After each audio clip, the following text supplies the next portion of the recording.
Thank you very much. My name is Leo Barrit. I am I'm the VP of Sales for, wanted to, just by a show of hands, how many people have been a revenue manager, worked in revenue management, or are currently a revenue manager? Can you just, great. So at least I know who I'm speaking with or speaking to about this context. So giving you a background on myself. So I'm going to actually start to date myself. I started out in the hospitality business as a hotelier. I consider myself a hotelier. My first job was in 1990. I was a convention services admin, and back then we didn't even have computers. So I had a word processor and whiteout. That was my job, and running and making copies of the BEO. I started then, became a revenue manager in 1999, where I converted a Ritz-Carlton to a St. Regis. And so I've done revenue management, I would say maybe close to 20 years. And I've kind of seen some things have changed. I've moved away from being a revenue manager, and now I'm on the solutions end. The reason why I'm here is because I only knew what I knew in working in hotels. I worked in brands, I worked in independents. My exposure wasn't very big. And so now I like to be here on this side of the fence, being able to help educate and maybe speak to people who may not be aware of what other opportunities or solutions are out there to help them do their jobs. So this is where I'm going to be speaking about, revenue management and how AI and machine learning. So let me just give you maybe a quick definition of what that is, right?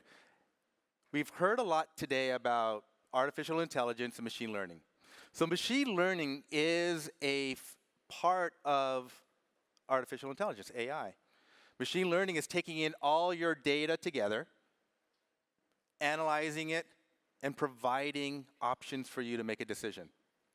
Well, artificial intelligence is acting like a human being, where it's going to start making decisions on your behalf within the guide rails or within the where you want it to make the decisions for you. So, pricing maybe is going to be the min and maximum, and so it's going to take the options that machine learning is giving you and is applying it to AI is making that decision.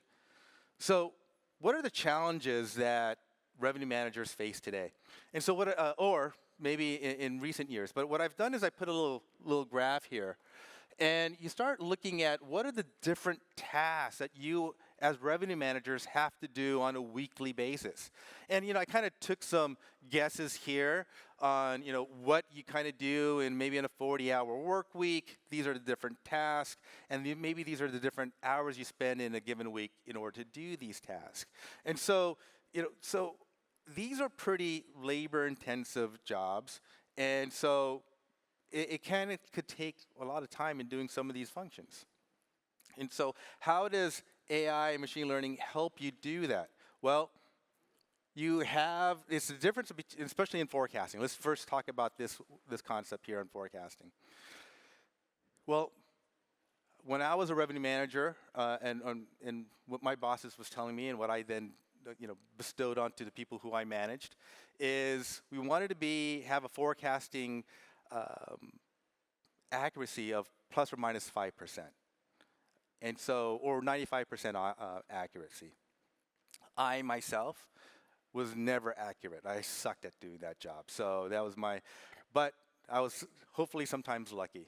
But what happened is I needed to get all this data to help me do this job. And we know, especially speaking to this audience in this room, forecasting is a very important component of your role, right? It helps maintain and what is your occupancy, what is your profitability of that hotel. And so I could spend time and time again working on doing these forecasts. So what does AI and machine learning help you do? Well, it can start automating forecasting for you.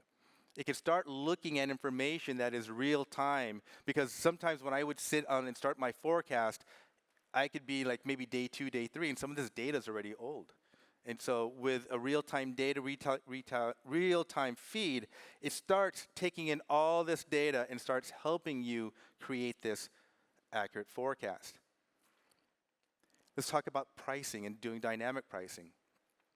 And so The challenge is here is when you're looking at your pricing strategies, you're taking a look at most likely all kinds of different information. Information like, what is my current occupancy? What is my competition pricing across the street? What is my RMS telling me what to do? Well, let's take an example of this hotel here. I was taking a look at its booking engine earlier today, and this hotel has 8 room types. That's not surprising. 8 room types is pretty. Has 15 price points. So therefore, there's 120 price points in a given day, 840 price points in a given week, and 3,340 price points in a given month. So how long does it take the revenue management team at this property to double check whether I need to raise my price, lower my price, or keep it the same? That's a lot of price points. For me, I maybe do that once a week.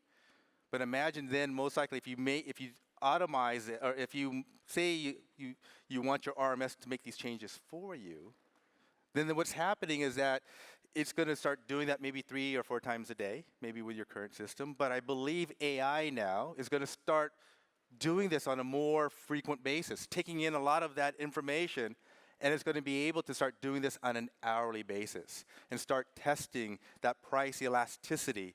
Because right now, current pricing is saying, all right, the hotel across the street just raised their price by $10. I'm going to raise my price by $10. Because a lot of it's rules-based.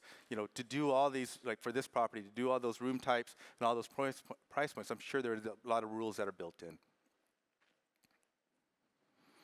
And then you have inventory management. So how do we start looking at inventory? And what are those challenges? So, when I used to manage some hotels in my past, I would tell my team, we take group business. Group is lumpy. Group never comes in the same pattern year in, year out, same time last year. So imagine I don't have the same patterns. I don't have the same business. Then I have to compare that to same time last year.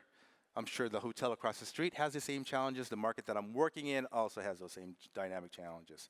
So using historical data to make these changes are going to be very difficult. So maybe with AI, it can start helping me understand the dynamics of the market a lot better than what I was using my traditional systems for. And so also in inventory management, we would oversell our properties. And challenges with overselling, and we all know the challenges of overselling, but I think one of the issues why we oversell is because maybe we don't understand, or we don't understand the market dynamics as well, or we don't have a very good grasp of what our forecast needs to be, and so therefore that's why we oversell. And so in a true, with AI, that could help reduce the oversells because it's now understanding pricing and market dynamics maybe better than I can. You still need that human influence, but it will say, if I need to raise price to slow my booking patterns down because I don't want to oversell my property or get to this quote-unquote perfect sell, that could help me do that. And then AI could help revenue managers understand or sell your market segments. So right now, most likely you sell by market segments. Those market segments could be your bar, your retail rates, your discount rates, corporate business. But I believe with AI and how it's going to evolve, and we heard about AI a lot today, is going to start going down to maybe sub-segments, if it's not there. But now eventually go, and we heard Amy speak about getting down to the individual level. I believe that's where it's going to be, but and just like I agree, you need all this data to help you understand that. You're getting that now, and most likely in your own lives. We heard earlier, I think Michael was talking about Netflix and how that's getting served to you. Those algorithms and this AI is working for you right now, but how does that now get to hoteliers and being able to serve up the right price to them at the right time? And then the automation of reports and data analysis. So, running reports, I don't know about you, but that took me a lot of time to do. Is I would prepare my weekly reports. It took me several hours to put out. I would sit in our weekly meetings, make the notes, then change the reports again, then to distribute. All that time takes a lot of time to go out and do. So with AI and machine learning, these reports can, with better and more maybe sophisticated, you may have these already in your, say, BI tools, but having them scheduled for you, have them being automated, being able to maybe possibly analyze or ask, using AI to ask questions. Compare this data to that data. How does, like for example, a good example is, let me take a look at Easter for the last several years. Well, Easter, as we know, has different dates every single year. So the AI can help you do that analytics for you, whether it's your rates, your occupancy, your booking patterns, and those curves. So AI and machine learning could help you create those reports. So after I talked about all those different AI components and machine learning and pricing and forecasting and inventory management, you're able to increase your efficiency to a point of maybe even saving you up to 55% of your time, 22 hours a week, by automating and managing.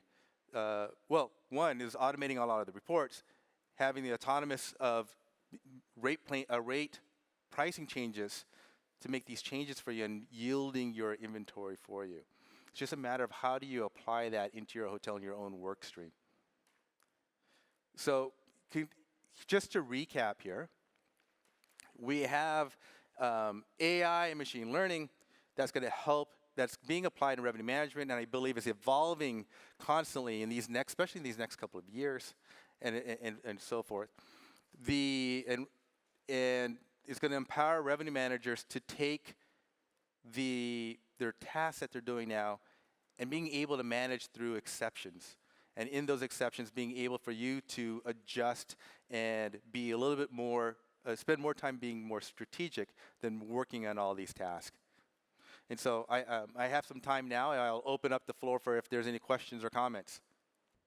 What future developments in AI do you think will significantly impact revenue management in the future, coming 2 to 5 years?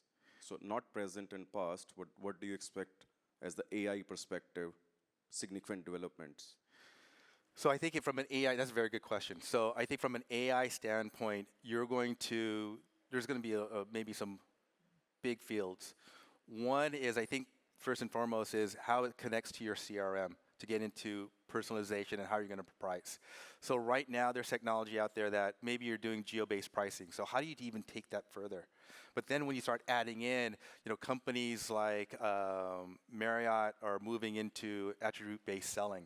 So how does that, instead of doing a flat fee increase, how does that how do you couple being able to do ABS with personalization and being able to sell to you, especially with the vast amount of data that's out there, to offer you the right pricing that you're going to be interested in buying?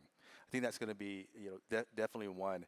I think two is just going to be as tech stacks change, moving away from server-based technology to more cloud-based. A lot of that's going to be now plug and play. So there's going to be a lot more data that's going to be available for the machine learning to take a look at. And I believe that there is going to be other pieces of data that people strive for. Like I was speaking to this one company where they want us to understand how weather impacts their business. We know weather impacts their business, right? Like, okay, shuts down the airline, I got an air delay or whatever, right? But they even want to take it a little bit more, really understand that and how they can make some adjustments. So I think that's how I believe AI is going to get there. I believe how revenue managers are going to be changing, or your skill sets are going to change. I believe that as more natural language starts to be becoming more prevalent in the tools that we're using, the prompts that you're going to start asking are going to be, you're going to get better at doing that. It's not simply like, hey, what is the best Tuesday of this month that I could perform better, right? That's a basic one. But then how do you start getting into very specific areas of taking this information and then being able to apply it and create tactics around that, strategies and tactics around that? That's how I believe that's how AI is going to evolve. I think it's going to evolve very quickly, but I think technology providers it's going to take time. Like my company, we would love to do attribute-based selling, but we need the CRS companies and the PMS companies to make the decisions on how they're going to develop their technology before we can help them price it. So hopefully that answers your question. Well, I think data is, you need data, right? You need a ton, and I think the reason why AI is taking a foothold now is you have GPUs that has the ability to crunch all this data, right? And so now you're going to, years ago I asked a company where they were providing future on-demand data,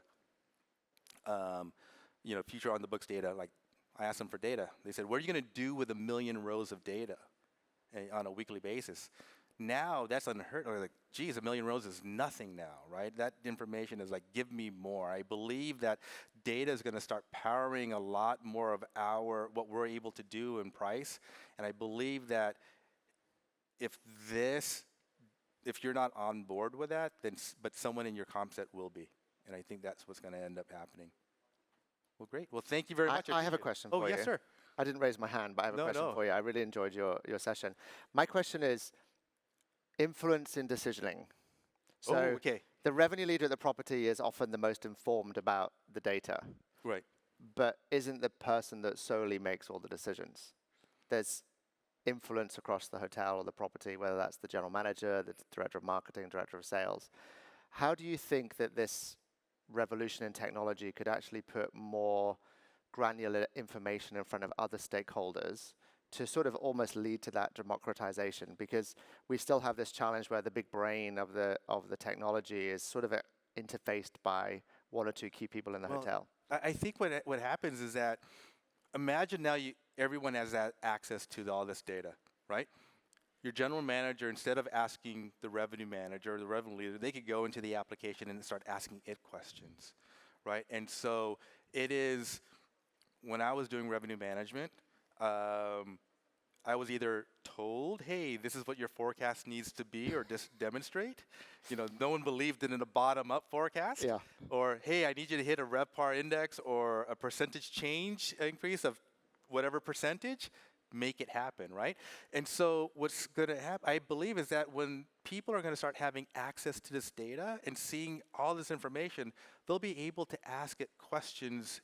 So they'll slowly get educated. Maybe they don't want to get educated in front of a room of other people, revenue managers, because the revenue manager is supposed to have all the answers. But I believe that once the access is there for everyone to use, then the whole team starts to improve themselves and think about strategy more. All these tasks that I went over, these are all now gone. And now they're really working as a team to create strategies and tactics around that. Exactly. So how far away do you think we are from that? On that, I think we're maybe about 12 months away. Wow. Okay. I think the technology is going to be out there in 12 months. I think it's just going to be a matter of how people are going to be able to embrace it or not, right? You're starting, like for example, ChatGPT is very easy out there for people to use. It's now in the mainstream, and it's that